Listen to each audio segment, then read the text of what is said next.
আল্লাহ আমার ভয় হয়, আমি বোধ কবরে মন কিন্ন করে সোয়াল জবের উত্তরটা দিতে পারবো। আপনার গায়ের একটা পুরাতন চাদর যদি আমার গায়ে জড়ানো থাকে, এই উসিলা আল্লাহ তো আমাকে মাফ করে দিবে। খাদিজা, তোমার এই আবদারটা আমি পূরণ করবো। আর কোনো আবদার আছে? আরেকটা আবদার আছে, আপনি হুজুর কবরে দাঁড়াই থাকবেন যত আমার শোয়াইয়া কবরে শোয়াইয়া আপনি উঠবেন না কবর থেকে, যতক্ষণ পর্যন্ত আমি মন কান্নাকের উত্তর না দেই আপনি হুজুর দাঁড়াই থাকবেন। খাদিজা, তোমার এই আবদারটা আমি পূরণ করবো। সর্বপ্রথম সময়ে খাদিজা চলে গেলেন। খাদিজা রাদিয়াল্লাহু তাআলাকে নবীজি নিজ হাতে কবরে শোয়াই দিলেন, মুখটাকে ক্যাবলামুখী করে দিলেন। আমরা তো করি, স্থানে গেছেন, মুখটা আমরা ক্যাবলামুখী করে দিই না, মুখটার ক্যাবলি করলেন। এই তো নবীজি লক্ষ্য করলেন খাদিজার মুখমণ্ডলটা ক্যাবলামুখী নাই, মুখমণ্ডলটা উপরে উঠে গেছে। নবীজি উপরে কখন উঠবে? একটা হাকিকতের কথা শুনেন, আল্লাহ যদি কোনো বান্দাবান্দিকে আযাব দেন তাহলে ক্যাবলার দিকে মুখ রেখে তার আযাব হবে না, ক্যাবলার থেকে আল্লাহ মুখটা সরাই ফেলবে। এগুলো বিধিবিধান। এখন নবীজি দেখলেন খাদিজার মুখমণ্ডল ক্যাবলামুখী নাই, হয়ে গেছে উপরের দিকে। নবীজি ভয় পেয়ে গেলেন, না জানি খাদিজার আযাব আরম্ভ হইয়া যায়, মুখ কেন ক্যাবলার থেকে সরে যাচ্ছে। নবীজি চোখ দিয়ে পানি পড়তেছে, আবার মুখমণ্ডলটা আলতোভাবে ধরে ক্যাবলামুখী করলেন। দেখলেন মুখমণ্ডল এবার উপরে উঠে গেছে। নবীজি ভয়ে থরথর করে কাঁপতেছেন। খাদিজা রাদিয়াল্লাহু তাআলা মুখ কেন ক্যাবলার থেকে সরতেছে? ক্যাবলার থেকে তো তখনই সরবে যখন আযাব আরম্ভ হয়। খাদিজা কি তাহলে আযাব আরম্ভ হয়ে যাবে? মুখমণ্ডলটা তৃতীয়বারের মতো ক্যাবলামুখী করলেন, আর নবীজির শরীরটা ঘাম বেরিয়ে গেছে। থরথর করে কবরে দাঁড়িয়ে কাঁপতেছেন। এমন সময় জিবরাইল আলাইহিস সালাম এসে বলতেছেন, ইয়া রাসূলুল্লাহ, আপনি কবর থেকে উঠে যান, খাদিজাকে আল্লাহ মাফ করে দিয়েছেন, ওনার মন কিন্ন করে সোয়াল জব হবে না। আর যে দেখতেছেন ওনার মুখমণ্ডল উপরের দিকে, খাদিজা স্বয়ং আল্লাহর সাথে দ্বিধার হইতেছে। সেই খাদিজা যদি এত আল্লাহরে ভয় করে, আমি আপনি কোন স্যার বুঝতে পারতেছেন?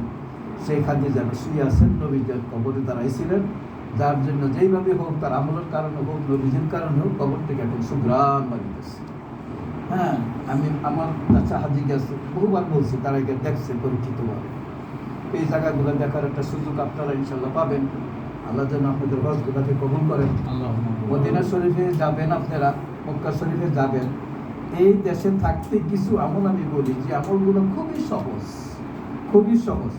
এখানে দেখবেন একটা নামাজ আছে চতুর্থ অধ্যায়ের মধ্যে, এটা আপনারা পড়বেন, সালাতুল বিররুল ওয়ালিদাইন, যাদের মা বাবা দুনিয়াতে নাই। বৃহস্পতিবার দিবাগত রাতে মাগরিব এশার মাঝখানে নামাজটা পড়তে হয়। একবার আলহামদুলিল্লাহ, 5 বার আয়াতুল কুরসি, 5 বার সূরা ফালাক, সূরা নাস এবং এই সূরাগুলো দিয়ে পড়া হয়। আর বড় বিশ্বাস করলে বলছেন 5 বার কুল আল্লাহ পড়লে আলো হবে, অর্থাৎ আয়াতুল কুরসি 5 বার, কুল আল্লাহ শরীফ 5 বার, সূরা ফালাক 5 বার, সূরা নাস 5 বার, এইভাবে 2 রাকাত নামাজ পড়বেন। পড়ার পরে 30 বার আস্তাগফিরুল্লাহ, 30 বার 15 বার আস্তাগফিরুল্লাহ, 15 বার দুরূদ শরীফ পড়া, এই সওয়াবটা আব্বা আম্মার উভয়ের প্রতি বর্ষায় দিবেন। আবু হুরায়রা একটা হাদিস এখানে আমি উল্লেখ করছি, সেখানে পাবেন। আবু হুরায়রা বলেন, হ্যাঁ, এই যে দাওয়া আছে আমার বইয়ে, সালাতুল বিররুল ওয়ালিদাইন, এই পৃষ্ঠা পাইতে রাখেন, 158 পৃষ্ঠা, 158 পৃষ্ঠা দেখেন। আমি এই বই থেকে বলতেছি সব কিছু, আপনি পাইবেন ইনশাআল্লাহ। এরপরে আপনারা সময়ের সুযোগ মতো আমার কাছে টেলিফোন করেন, নিয়ে যায় টেলিফোন নাম্বারটা, তখনই অপশন গাইড বুঝ দিচ্ছি না, এটা একটু বুঝান আমার। বিশেষ করে রাত্রে 10টার পরে টেলিফোন করেন, আর আগে থেকে বিভিন্ন মার্কেটটা কিনে থাকে। এখন শুনেন, এই সালাতুল বিররুল ওয়ালিদাইন নামাজটা যে পড়লো, আবু হুরায়রা বলেছে যেন আব্বা আমার হক পুরাপুরিভাবে পালন করবে। যাদের মা বাবা নাই, কিন্তু একজন নাই, তাদের জন্য নামাজটা প্রতিদিন উদ্ধার করতে চেষ্টা করবেন। মক্কা শরীফ যদি একবার পড়ে আসেন, 1 লক্ষ বার নামাজের সওয়াব আপনি পেয়ে যেতেছে আপনার আব্বা মা। আর তাদের জন্য দোয়া করতে কোনো কার্পণ্য করবেন না, দোয়ার একটা ভাষা আছে। কি দোয়া করবেন?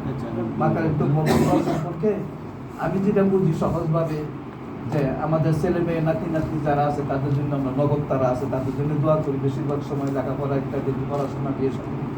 কিন্তু আপনি যদি দোয়ার মাত্রাটা এইভাবে বাড়াই দেন, আল্লাহ আমার বংশধরদের মধ্যে কিয়ামত পর্যন্ত যারা আসবে তাদেরকে আল্লাহ তুমি হাদি বানাইও, অলি বানাইও, হাজি বানাইও, দোয়ার মাত্রাটা অনেক বেড়ে গেল না?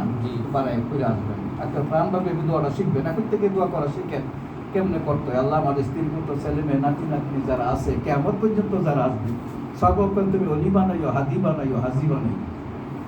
আল্লাহ যদি কবুল করেন, কারণ ফেতনার জামানার মধ্যে আমরা আছে। আমি প্রায় দোয়া করি, আল্লাহ এত সুন্দর নাতি নাতনি দিছো, তাদেরকে জাহান্নামী বানাইও না, হেদায়েত তোমার হাতে।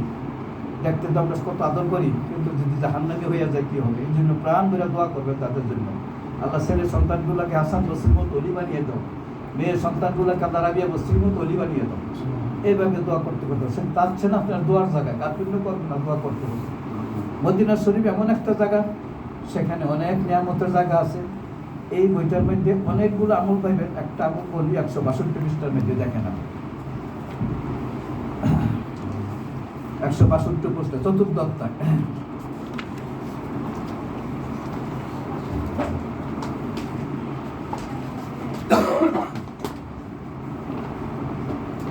এই যে আসার নামাজের 62 পৃষ্ঠা পাইছেন, আসার নামাজের পর এখানে মুজমারাত, খানিয়া, খাদিনাতুল আসা, 3টা কিতাবের রেফারেন্স দিয়ে আমি লিখছি। এই 3টা কিতাবের মধ্যে আসে বেতের নামাজ পইরা বাম দিকে সালাম ফিরে কেউ যদি বলে সুবহুল কুদ্দুস রাব্বুনা ওয়া রাব্বুল মালাইকাতে বারু 3বার পড়লো, সাজদা যাইয়া পড়বে 5বার। এই নিয়মটাই দেওয়া আছে 5বার। সাজদার থেকে উঠা একবার আয়াতুল কুরসি পড়বেন, আবার 5বার পড়বেন। ফজিলতটা দেখেন, বসার থেকে উঠার আগে আল্লাহ আপনাকে মাফ করে দিবেন। 1 2 নম্বর 100 হজ, 100 উমরা, 100 শহীদের সওয়াব আল্লাহ দান করবেন। 1000 ফেরেশতা পাঠিয়ে দিবেন আল্লাহ নেকগুলো লেখার জন্য। আপনার সুপারিশে 70 জন পাপী নাজাত পাবে। আল্লাহ আপনাকে শহীদি দরজা দান করে দুনিয়ার থেকে উঠে আমার করতে লাগছে 1 থেকে 1.5 মিনিট। হ্যাঁ এই হ্যাঁ আলহামদুলিল্লাহ, আলহামদুলিল্লাহ। বইটা আগে পাইছিলেন আপনি? জি, আমি আগে নিয়েছি। আলহামদুলিল্লাহ, এটা পড়লে ঠিক আছে। ওইখানে মাকারিম একদম পরে বলে যে দুরূদ শরীফ বেশি করে পড়বে। কোন দুরূদ শরীফ পড়বে? আমার কত হইল, অনেক দুরূদ শরীফ আছে। জালালুল বারাকাত একটা কিতাব আছে, অনেক দুরূদ আছে। এখানে আমি একটা দুরূদ উঠাইছি, দুরূদ সাআদত, সালাতুস সাআদত 163 পৃষ্ঠার মধ্যে দেখেন। এই দুরূদ শরীফটা যদি কেউ পড়ে তাইলে একবার পড়লে 6 লক্ষ বার দুরূদ শরীফ পড়ার সমান সওয়াব আল্লাহ দান করবে। আল্লামা জালালউদ্দিন সুয়ুতী রাহমাতুল্লাহ এই আমলটা শিখাইছেন আমাদেরকে। এইখান থেকে আমি উঠাইছি। প্রতিদিন যে 1000 বার পড়বে সে দুনিয়া আখিরাতে সৌভাগ্যশালী হবে। 1000 না পারেন 500, 100, 200 যা পারেন, একবার পড়লে 6 লক্ষ বার। আর যদি মক্কা শরীফ গিয়ে পড়েন 1 লক্ষটা বুঝ নেন কত বার হচ্ছে। হ্যাঁ, ব্যবসা বুঝলে কিন্তু খুব সহজ। যারা ব্যবসায়ী আছেন তারা, আমরা তো লক্ষ্য করি এখানে পাশ দিয়ে এই গলি দিয়ে যায় সাই বেছে একটা বাচ্চা অত বছর মেয়ে ডাকে সাই নিবে গো বা সাই, চিন্তা করে সারাদিন সাই বেচছে কত পাইতো। আরেক দিন তো আপনার বড় বড় কোম্পানিগুলো দেখি কোটি কোটি টাকা একদিনই কামাইতেছে। তারা দুনিয়ার ব্যবসাটা ভালো বুঝছে। আখিরাতের ব্যবসা এরকম আছে, আপনি বুঝতে পারলে আর কোনো কথা নেই। এই পূজ্য পড়েন, আমলগুলো করেন, তাহাজ্জুদের নামাজ আল্লাহ সাথে কোনোদিন বাদ দিবেন না। তারপরে আপনি বিশেষ করে আমি একটা আমল বলি আপনাদেরকে, এই বইটার মধ্যে পাইবেন, একটু এটা বলে আমি বিশ্বাস করে দিচ্ছি যে 7টা আমল আছে যে আমলগুলো করলে আপনি কখনো বেঈমান হবেন না। আল্লাহ ইমানের সাথে আপনি যে দুনিয়ার থেকে উঠাইবে, এই আমলগুলো একটু করতে চেষ্টা করবেন। 7টা আমল আছে, যেমন মনে করেন রাব্বানা লা তুযিগ কুলুবানা বা'দা ইয হাদাইতানা মুনাজাতটা যদি আপনি পড়েন তাইলে আল্লাহ অনেক ফজিলত, আপনি ইমানটাকে আল্লাহ হেফাজত করেন। আপনি আযানের মুনাজাতটা যদি শিখেন, নিয়মিতভাবে দেন, আল্লাহ আপনার ইমানটাকে হেফাজত করবেন। মুসিবতে যখন পড়েন ইয়া হাইয়্যু ইয়া কাইয়্যুম বিরহমাতিকা আস্তাগীথু, আল্লাহ আপনাকে বিপদ থেকে বাঁচায় রাখবেন। আপনি যদি কোনো বেগানা মেয়ের দিকে না তাকান, বেগানা মেয়েরা বেগানা পুরুষের দিকে তাকাইলো না, চোখটাকে হেফাজত করলো, আল্লাহ তার ইমানটাকে হেফাজত করবে। যে নিয়মিতভাবে মেসওয়াক করবে, আল্লাহ তার ইমানটাকে হেফাজত করবে। এইভাবে 7টা আমল আছে, এই আমলগুলা আপনারা করতে চেষ্টা করবেন। এই বইটা পড়লে আপনি বুঝতে পারবেন। এই আমলগুলো আপনারা ইনশাআল্লাহ করবেন। আর একটা জিনিস খুব খেয়াল রাখবেন যে কাউকে বিদায় দেওয়ার সময় কী দোয়া করা লাগে, আগুন দিবানে কতগুলো দোয়া আছে, অনেকগুলো। এই দোয়াগুলো একটু একটু দেখেন, আমি সুন্দরভাবে ট্রাই করছি। সফরে বাড়ানোর সময় কী দোয়া করবেন। আর এখানে 101টা কবিরা গুনার একটা তালিকা দিয়ে দিয়েছি, কবিরা গুনার তালিকা দিয়ে। এই পেজ নাম্বার 230, পুরা চতুর্থ অধ্যায়টা পড়বেন। আমি টাচ করতেছি পুরা চতুর্থ অধ্যায়, 12 মাস কাজে লাগবে। হ্যাঁ, অনেকে পৃষ্ঠার নম্বর বলে দিত, তা লাগবে। আপনি চতুর্থ অধ্যায় বলতেছি, পুরাটাই পড়বেন। যেটা বুঝবেন না তো যাই না দিবেন না, সহজ। এখানে 101টা কবিরা গুনাহ আছে। এই কবিরা গুনাহ রাইখা কখনো হজ হবে না, তওবা কবুল হবে না। তওবার অর্থ হলো গুনাহটা ছেড়ে দিবেন, আপনি গুনাহটা মুক্ত কইরা তারপর আস্তাগফিরুল্লাহ করবেন, কবুল হবে। গতকালকে আমি যখন বার হই তখন একটা ভিডিও এখানে আসলো, কাবাগরে দেখাইছে মুস্তাজাবুদ দাওয়া, খেয়াল আছে না? মুস্তাজাবুদ দাওয়া, কাবাগর দেখার সাথে সাথে এই দোয়াটা পড়বেন। আপনি যদি মুস্তাজাবুদ দাওয়াত হয়ে যান, আর কথা যতবার কাবাগর দেখবেন, হোটেলে যাইবেন, প্রথমবার নজর পড়ার সাথে সাথে আল্লাহ তুমি আমাকে মুস্তাজাবুদ দাওয়া বানাই দেবেন। মুস্তাজাবুদ যদি হয়ে যান, আপনি যেই দোয়া করবেন এই দোয়াই কবুল হয়ে যাবে। বুঝতে পারছেন? জি। কখনো কামুক্কা সহিত থাকবেন 30 দিন 25 দিন, এরপরে কি করবেন? এরপর দোয়াটা বন্ধ করবেন না। একটা সহজ আমল আমাদের শিখাইছে আমাদেরকে ইমাম আহমদ বিন হাম্বল রহমতুল্লাহ। 4 জন ইমাম আমাদের বিখ্যাত। ইমাম আবু হানিফা হানাফি মাযহাবের লোক, কেউ আছে শাফিঈ মাযহাবের লোক, তারপরে ইমাম মালিক, তারপরে ইমাম আহমদ বিন হাম্বল হাম্বলি মাযহাবের লোক। ইমাম আহমদ বিন হাম্বল তিনি 164 হিজরিতে জন্মগ্রহণ করছেন, 241 হিজরিতে ইন্তেকাল করছেন। সবচেয়ে বেশি হাদিস যার নকদর্পণে ছিল, 12.5 লক্ষ হাদিস তার নকদর্পণে ছিল ইমাম আহমদ বিন হাম্বল রহমতুল্লাহ। আমাদের ইমাম আবু হানিফার 5 লক্ষ, ইমাম বুখারীর 6 লক্ষ, ইমাম তিরমিজির 4 লক্ষ, ইমাম দাজ্জালের 3 লক্ষ, এরকম বহু সংখ্যক আছে। কিন্তু সবচেয়ে বেশি হাদিস পৃথিবীর মধ্যে তিনি হইলেন আহমদ বিন হাম্বল রহমতুল্লাহ। তার কিতাবের নাম হইল মুসনাদে আহমদ। এখন ফাউন্ডেশন কিতাবটা বাংলা করছে, আপনি কিনবেন। 40,000 হাদিস আছে কিতাবটাতে। তা আহমদ বিন হাম্বল রহমতুল্লাহ এবারে বুঝে আনছেন কথাগুলা। তিনি একবার শীতের রাতে, প্রচণ্ড শীতের রাতে মসজিদে যাইয়া, স্থানীয় মসজিদে যাইয়া এশার নামাজ পড়ছেন। তিনি সিদ্ধান্ত নেন এই শীতের রাত, যে বাইরে কুয়াশা, আমি বৃদ্ধ মানুষ কীভাবে যাবো, আমি তো বাইরে শীতে ঠিক থাকতে পারবো না। তিনি সিদ্ধান্ত নেন মসজিদে ঘুমাইবেন, শুইবেন, বিশ্রাম নেবেন, সকালে ফজর করে আশ্রাম করে বাড়বেন।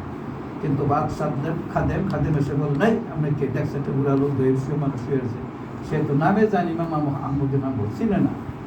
বুড়া মানুষ দেখছে, আপনি বারণ বাবা, আমি বুড়া মানুষ কোথায় বাবা, তো থাকতে দেবো না, মসজিদ পরিচয় নিষেধ আছে, মসজিদ আপনি থাকতে পারবেন। চলে গেলেন বারান্দাও তাকে থাকতে দিলেন না। বাবা বারান্দা থাকবো না, বাবা না এখানেও থাকতে পারবেন না। বুট কইরা তাকে ট্রেনে হেসে বার করে দিচ্ছে হাতে। বেরিয়ে দেখে বাইরে একটা বড় চুলা জ্বলতেছে, হোটেলের চুলা, যে বড় তাওয়াগুলা, এরকম একটা চুলা জ্বলতেছে। হাঁটতে হাঁটতে তিনি চুলাটার কাছে গেলেন, যে দেখলেন একটা যুবক ছেলে এখানে রুটি বানাইতেছে, পরোটা বানাইতেছে কাস্টমারের জন্য হোটেলে। তিনি যে বললেন, বাবা আমি যদি তোমার আগুনটার পাশে একটু তাপ নেই, আমরা কুমিল্লার ভাষায় বলি আগুন পোহাই, তাহলে তুমি কি বাবা অনুমতি দিবা? না হুজুর, আপনি তাপ নেন, আপনার কোনো অসুবিধা নেই। ওনার একটু তাপ নেওয়াতে ইনশাল্লাহ বুড়ো মানুষ তো খুব একটু আরাম বোধ করতেছে। তিনি লক্ষ্য করলেন, ইমাম আহমদ বিন হাম্বল রহমতুল্লাহ লক্ষ্য করলেন, এই যুবক ছেলেরা আটা দিয়া খামির বানায়, ময়দা দিয়া খামির বানাইতেছে, আস্তাগফির। খামির দিয়া রুটি পিষে, আস্তাগফির। রুটিটা খোলায় তার দেয়, আস্তাগফির। কাস্টমার আসে, রুটি দেয়, আস্তাগফির। কাস্টমার পয়সা দেয়, আস্তাগফির। ক্যাশ বাক্সে টাকাটা রাখে। ইমাম আহমদ বিন হাম্বল রহমতুল্লাহ বলেন, বাবা তোমার অন্য কোনো দোয়া জানা নাই, তুমি কেবল আস্তাগফিরুল্লাহ পড়ো। হুজুর অনেক দোয়াই আমার জানা আছে, তবে আস্তাগফিরুল্লাহ পড়ার কারণে আমি মুস্তাজাবুদ দাওয়াত হয়ে গেছি। মুস্তাজাবুদ দাওয়াত, তুমি মুস্তাজাবুদ দাওয়াত, কারণ মুস্তাজাবুদ দাওয়াত হলে সব দোয়া কবুল হয়। তোমার সব দোয়া কবুল হয়? বলে হুজুর হ্যাঁ দোয়া কবুল হয়। দেখো তুমি খেয়াল করে কোনো দোয়া বাকি আছে কিনা। আল্লাহর ওলি তো কাষ্ট ধরা বেড়ে গেছে। তখন ওনার গলাতে বলে, বাবা হুজুর আমার একটা দোয়া এখনো কবুল হয় না, আশা করতেছিল কবুল হবে। তো সেই দোয়াটা কোনটা?